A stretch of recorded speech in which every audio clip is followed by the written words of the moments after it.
Hi, welcome back to Curry Soup. So my name is Julian and today we're going to be taking a look on some history on the Rolling Stone magazine. But before that, a subscribe to the channel will be very much appreciated. So the Rolling Stone magazine is an American monthly magazine that focuses mainly on pop culture, and it was first founded in 1967 by Jan Wenner. Some of you might not be the kind of person who read magazines, but for the sake of knowledge, let's just continue lah. As the chief editor, Wenner said that the magazine is not just about music, but about the things and attitudes that music embraces. Up until today, the magazine still remains as an estate which features musical, political and cultural publications and etc. The first person to be ever featured on the front page of the Rolling Stone magazine on the 9th of November 1967, which is today, is John Lennon, dressed up in army fatigue while acting in his recent movie during that time called How I Won the War. Tons of people have been featured on the Rolling Stone magazine, but it is not such an easy feat because it really depends on what your accomplishments are in your life.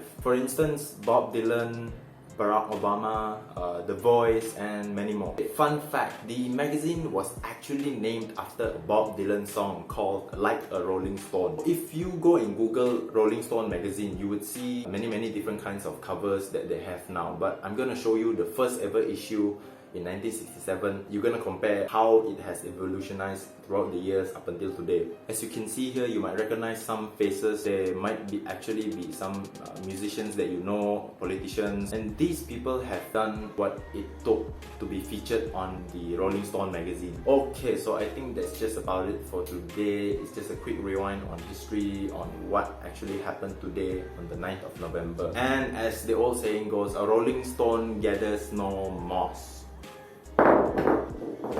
Not actually here, but in the water. So until the next video, I'll see you again lah.